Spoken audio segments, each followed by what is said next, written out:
Friends, I am Anurag Rai. In this video, I am going to explain the second chapter of Prose, class 9th, NCERT.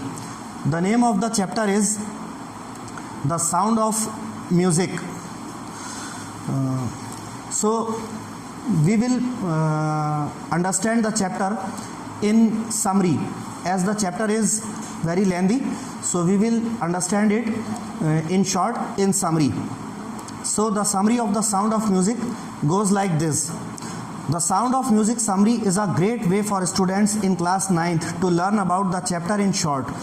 Sound of music, संगीत की ध्वनि, इसकी जो summary है, ये student class 9th के students के लिए इस चैप्टर को शॉर्ट में समझने के लिए बहुत अच्छा तरीका है. This chapter is about to music maestros and their lives. ये चैप्टर संगीत के दो विशेषज्ञों, दो संगीत सम्राट उस्तादों और उनके जीवन के बारे में कहानी है. We will learn about multi percussionist Evelyn Glennie and Bismillah Khan the shehnai player. हम इसमें एक मल्टी परक्यूशनिस्ट कहते हैं, एक जो म्यूज़िक का इंस्ट्रूमेंट होता है जिसमें काफ़ी सारे ड्रम्स लगे रहते हैं, साइड में प्लेट्स होती हैं जिनको कि स्टिक्स से बहुत सारे ड्रम्स को एक साथ बजाया जाता है, प्लेट्स को बजाया जाता है.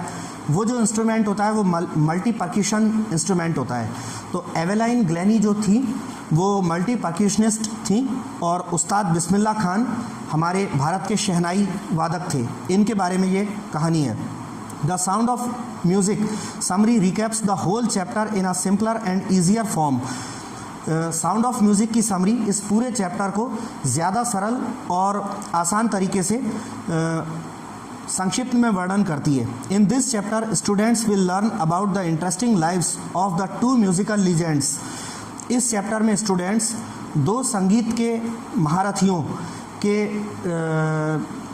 रुचिकर मनोरंजक जीवन के बारे में जानेंगे. One part is about the Scottish musician Evelyn Glennie and the other is about Indian legend Bismillah Khan. पहला भाग जो है वो स्कॉटलैंड की एक संगीतज्ञ एवेलाइन ग्लैनी के बारे में है और दूसरा भाग भारत के एक संगीत सम्राट शहनाई वादक बिस्मिल्लाह खान के बारे में है. Further this chapter chooses these two musicians because of their interesting lives. आगे ये चैप्टर इन दो संगीतज्ञों को उनके रुचिकर जीवन के बारे में चुनता है. It will help students gain insight into their struggles and hard work. ये चैप्टर स्टूडेंट्स को इन दोनों विशेषज्ञों, संगीत के महारथियों के जीवन के कठिन परिश्रम और संघर्ष की अंतर्दृष्टि का ज्ञान कराएगा. You will learn how hard work and determination can serve us well. आप ये जानेंगे कि किस प्रकार कठिन परिश्रम और संकल्प हमारी मदद कर सकता है. It stays true to its name and gives inside stories and facts behind the glitz and glamour of these musicians. ये बात इसके नाम से ही सत्य होती है कि स्टोरी के अंदर जो तथ्य दिए हैं और इन दो संगीतकारों के जीवन के चमक धमक और तड़क भड़क या मोहकता से भरे जीवन के पीछे का संघर्ष कितना रहा होगा. The sound of music summary in English. अब समरी स्टार्ट होती है. The sound of music divides into two parts. Each part focuses on two musicians Evelyn Glennie and Bismillah Khan. Part 1 throws light on Eveline's life and struggles to become a successful musician. Students will learn that she is a multi-percussionist. She has the talent to play hundreds of instruments perfectly. It tells how she gained international recognition. Sound of Music chapter दो भागों में बटा है. प्रत्येक भाग दो संगीतकारों के बारे में है. एक पहला भाग एवेलाइन ग्लैनी के बारे में है, दूसरा बिस्मिल्लाह खान के बारे में है.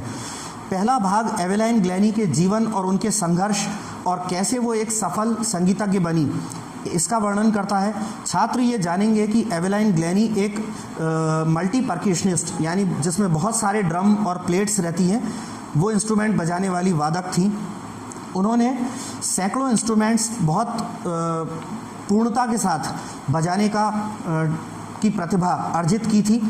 और ये पार्ट ये भी बताता है कि कैसे उन्होंने अंतर्राष्ट्रीय सराहना प्राप्त करी। What is interesting is Eveline is profoundly deaf. The musician learned to listen to music through her body and not ears. She does not hear music, she feels it. You will learn that she was 11 years old when she found out she had trouble hearing. Nonetheless, that did not stop her from pursuing her career in music. जो सबसे रोचक बात है वो ये है कि एवेलाइन ग्लैनी जो थी वो काफ़ी हद तक कानों से सुन नहीं सकती थी, बहरी थी, और उन्होंने संगीत को सीखा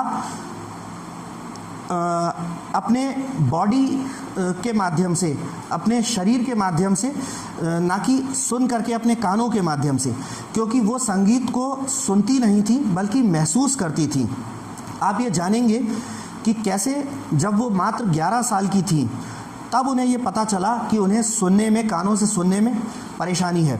फिर भी ये बात उन्हें उनके संगीत के करियर को सीखने में, संगीत के करियर को परसू करने में, अनुसरण करने में रोक नहीं पाई। Thus, her teacher Ron Forbes was the one to recognize her talent. He unlocked doors to her potential and helped her achieve the impossible. She is now one of the most renowned names in the music industry. She has many accolades and awards to her name and serves as a great inspiration to the specially abled community.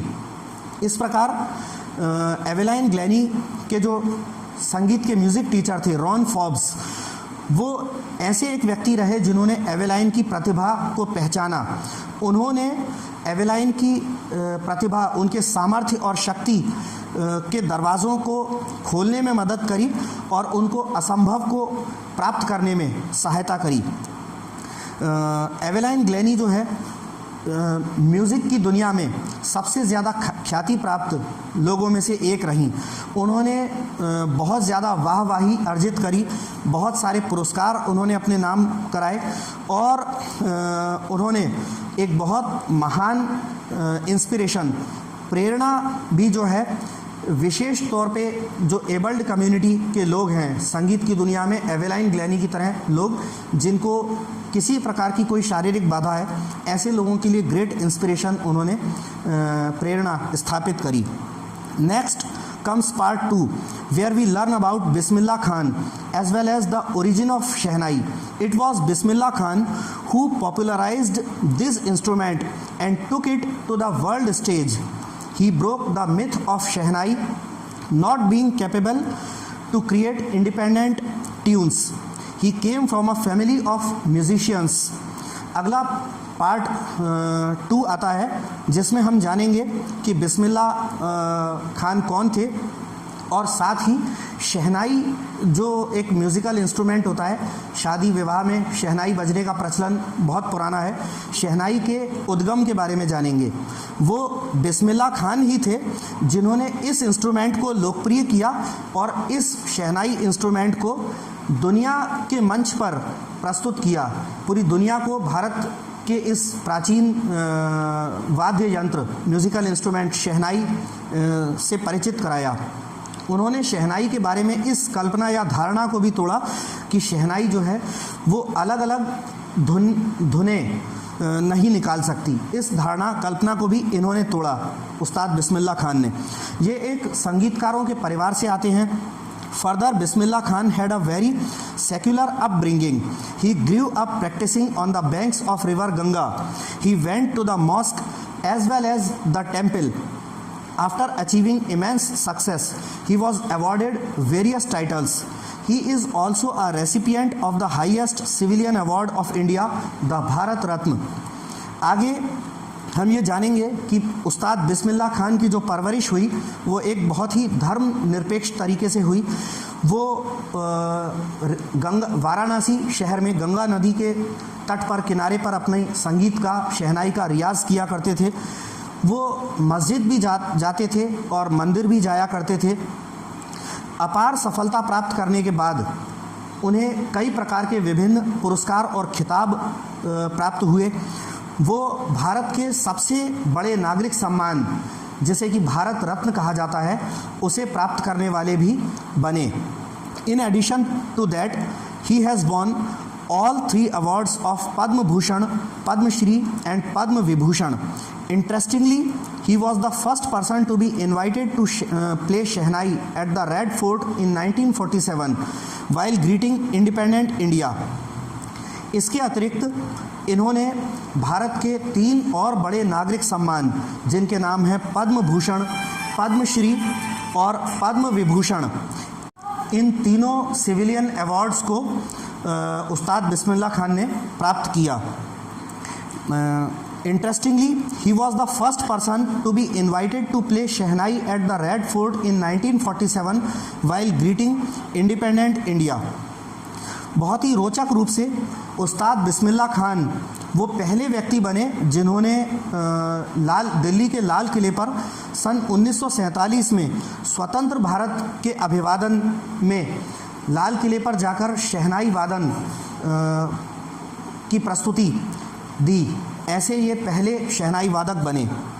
Most importantly he represented India on the international stage as well. An auditorium in Tehran is also by his name.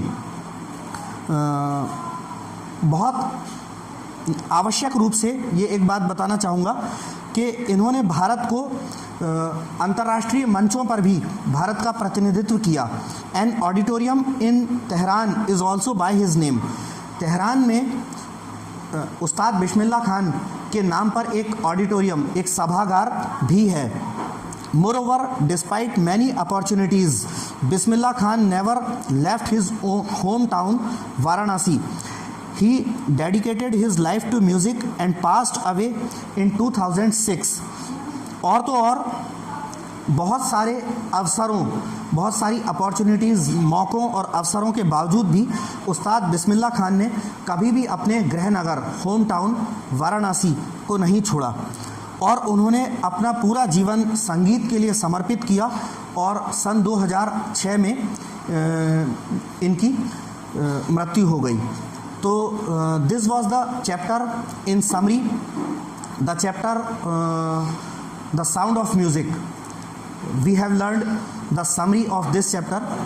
So students, if you like my video, please subscribe my YouTube channel Anurag Rai English tutor. Thanks.